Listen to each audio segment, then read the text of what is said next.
क्या पूछेंगे आप? मैं पूछूंगा, मेरी मम्मा बोलती है रोज रात को पूजा करो। हाँ पूजा।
संत भी राम राम कह करके जीवन बिता देते हैं, लेकिन राम शब्द ऐसा दुर्लभ है, अंत राम कहीं आवत नहीं। अंत समय में उनके मुख से भी राम नहीं आता है। क्यों?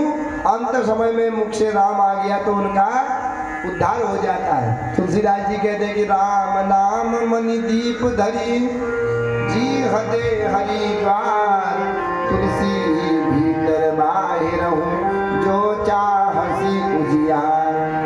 राम नाम रूपी एक ऐसा दीपक है जो जी हदे हरिद्वार, जीव रूपी दरवाजे पर जलाया जाता है तो अंदर भी उजाला होता है, बाहर भी उजाला हो जाता है। पहले क्या होता था, गाँव घर में गरीबी होता है, लैंप उनको लैंप ब्याल के खाल में हट्टे हट्टे चुटू जान बतूंदे लग जाए, भीतर खाली पकौड़िया, एक ही लैंप होता था तो कहाँ पर रखते थे उसको, दिल में रख देगा तो अंदर भी उजाला होगा, बाहर भी उजाला होगा। तो राम नाम रूपी ऐसा दीपक है, उस दीपक को जिसके मुख पर वो राम नाम रूपी दीपक है, उसके अंदर में भी उजाला है और बाहर भी उजाला है।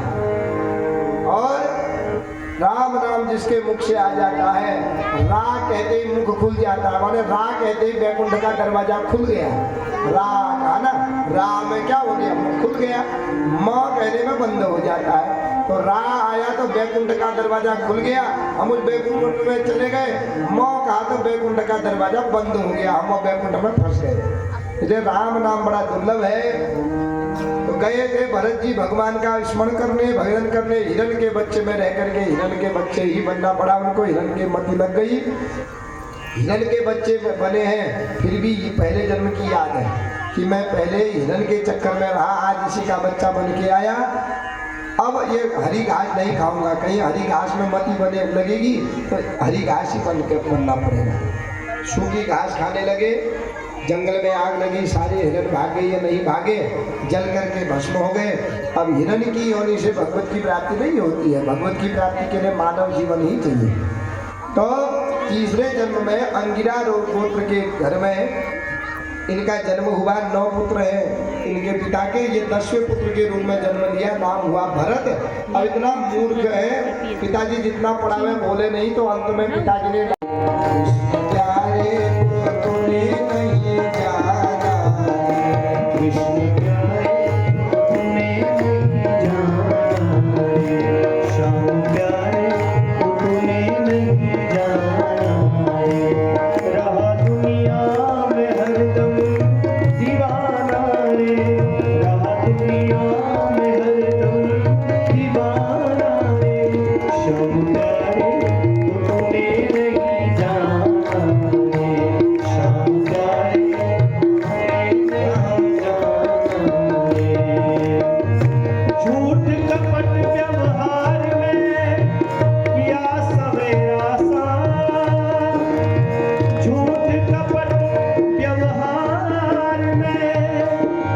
किया सवेरा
अपने पुत्र को बुलाया।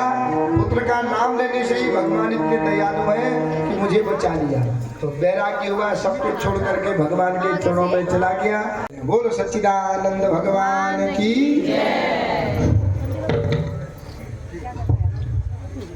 गुरुजी सादर प्रणाम। मेरी माँ कहती है मुझसे अंडा नहीं खाया कर, लेकिन तू स्वस्थ रहेगी। लेकिन मेरी इच्छा नहीं होती है, क्योंकि मैंने किसी टीवी पर देखा था कि जीवों को मारना पाप है। क्या करूँ गुरुजी, मैं मीट खाऊं या ना खाऊं? खाऊंगी तो भी पाप लगेगा, माँ की बात ना मानूं तो भी पाप लगेगा। तो आप ही बताओ मैं क्या करूँ? तो माँ की बात को त्यागना ही अच्छा है। ये अभी सुना ना कथा में, जीव मांस खाने वाले के दाढ़ होते हैं, दांत थोड़ी होते हैं। मनुष्य शाकाहारी है, शाकाहारी है तो अंडा खाना मीट खाने से थोड़ी, वो तो राक्षसों का भोजन है। जब लंका में हनुमान जी गए ना, वहाँ जब पहुँचे रात्रि में क्या देखा कि वहाँ सब जो है मांस भैंसा काट रहे हैं और एक दूसरे को खिला रहे हैं। और जहाँ तामस ज़्यादा हो जाता है वह राक्षसी प्रवृत्ति हो जाती है। तो राक्षसी पुराने नहीं पड़ते। तो मांस मदिरा ये मानवों का थोड़े राक्षसों का भोजन है। मानव खूब दूध पियो, दही खाओ, बढ़िया सब्जियां खाओ, अन्न खाओ, तो जैसा खाओ अन्न वैसा रहे मन। आज मीट खाओगे फिर कल के दिन शरीर दिमाग भी खराब होगा, घर में कलह होगा, फिर मम्मी कहेगी मैंने जो गलत क्यों खिलाया होगा, इसको नहीं खाना है। मनुष्यों के लिए तो मांस वैसे भी त्याग कारक है। मांस का त्याग ही मनुष्य का सर्वश्रेष्ठ है। ठीक है? हाँ। ये आपसे बल्कि कुछ प्रश्न करना चाहती हूँ। गुरुजी प्रणाम। हमारी साइंस टीचर बताती कि पेड़ दो शुद्ध हवा बनाते हैं। हम साफ हवा ऑक्सीजन के रूप में लेते हैं, तो हमारे फेफड़े स्वस्थ रहते हैं। इसलिए पेड़ लगाओ और पेड़ बचाओ। क्या यह परोपकार भी है? क्या भगवान खुश होंगे गुरुजी? हाँ, भगवान संसार में प्रकृति है, प्रकृति के साथ अगर छेड़छाड़ करोगे तो प्रकृति विकृत रूप ले लेती है। ठीक है, तो वृक्ष लगाना चाहिए संसार में। ये हमारे द्वारा निकली जो कार्बन डाइऑक्साइड है वो वृक्ष क्या करते हैं, अपने में ले लेते हैं और उसी को स्वच्छ बना करके ऑक्सीजन के रूप में हमको देते हैं। तो हवा शुद्ध होगी तो आदमी को रोग भी नहीं लगेंगे, सब कीटाणु दूर हो जाएंगे। ठीक है, तो वृक्ष जरूर लगाना चाहिए। वृक्ष लगाने, बड़ का वृक्ष लगाओ, पीपल का वृक्ष लगाओ। जहाँ ये वृक्ष होते हैं, नीम का वृक्ष, आम के वृक्ष, वहाँ कभी भी रोग नहीं आता है। और पीपल का वृक्ष लगाने 100 यज्ञ करने का जो फल मिलता है वही एक पीपल वृक्ष लगाने से मिल जाता है। कहते हैं मूल तो ब्रह्म रूपाय, मध्यतः विष्णु रूपिणे, अग्रतः शिव रूपाय वृक्षराज नमोस्तुते।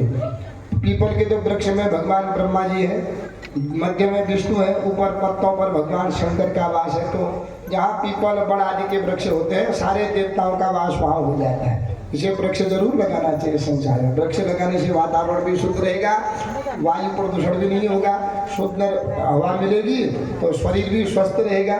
तो अच्छी हवा ही नहीं मिलेगी तो शरीर भी अपने आप रोग लग जाएगा, फेफड़ों में रोग हो जाएगा, होगा कि नहीं? तो खांसी होगी, कहीं कोई रोग लग जाएगा। तो इसलिए वृक्ष लगाना चाहिए। वृक्ष लगाना पुण्य बताया है शास्त्रों में। ठीक है, धन्यवाद गुरुजी। ये हमारे लिए बहुत ही सौभाग्य की बात है कि हमारे इतने छोटे छोटे बच्चे स्कॉलर्स अकेडमी के ऐसे प्रश्न लेकर आते हैं और हमारे जो गुरुजी हैं इतना सुंदर पाठ करके उसके इतने मनमोहक उत्तर देते हैं जिससे कि हमारा पूरा का पूरा जीवन जो है कहीं ना कहीं सार्थक हो जाता है। तो मैं फिर से, जैसे मैंने कल कहा था वैसे ही फिर से कहूँगा, एक बार जोर से बोलिए भगवान श्री कृष्ण की, संत और सनातन की, भक्त और भगवान की जय हो, और हमारे गुरुजी की जय हो। जितने भी लोग यहाँ पर आए हैं हम सब सौभाग्यशाली हैं कि हमें ऐसे मधुर और ऐसे सुंदर वचन सुनने का जो एक गौरव है, एक अवसर है, वो हमें प्राप्त हुआ है। एक छोटा सा बच्चा और भी है आज, मुझे नहीं पता था कि इसका भी कोई प्रश्न आने वाला है, बट ये भी आपसे कुछ पूछना चाहता है। तो इनका नाम क्या है? नाम निमित। निमित, क्या पूछेंगे आप? मैं पूछूंगा, मेरी मम्मा बोलती है रोज रात को पूजा करो। हाँ, पूजा करनी चाहिए, बढ़िया है। ठीक है, रोज हनुमान चालीसा पढ़ना, रोज शाम को हाथ पांव धो करके मंदिर में बैठ करके रोज हनुमान चालीसा का पाठ करना।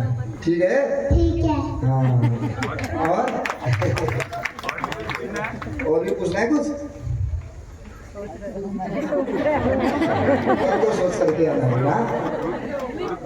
इतना भी बोल दिया रोज मम्मी लोग कह रही है मम्मी की आज्ञा का पालन करना है, अच्छी चीजों में पालन करना हो, मान से खाने के लिए कहेगी तो फिर भी पालन करना है, ठीक है। हाँ, खूब पूजा पाठ करना। सुबह मम्मी तो रात को ही कह रही है, हम तो कह रहे हैं सुबह भी करना है, ठीक है, सुबह भी करना है, ठीक है। जय। आप सभी का बहुत बहुत धन्यवाद और गुरुजी का भी बहुत बहुत धन्यवाद कि इतने अच्छे उत्तर दिए। धन्यवाद। तो इसी के साथ आज की कथा को विश्राम देते हैं। आरती होगी, सभी लोग आरती ग्रहण करेंगे, प्रसादी लेकर के ही जाइएगा। छोटे छोटे राधा कृष्ण जी लगे हुए हैं, आपको प्रसादी आपकी जगह ही मिल जाएगी, थोड़ी देर आप लोग बैठ जाना, आरती आएगी, सब बच्चे दे रहे हैं अशिका प्रसादी फल आपके पास ही मिल जाएगी। क्या गलती में ले उंगला नीचा, थोड़ा हाथ उल्टो है।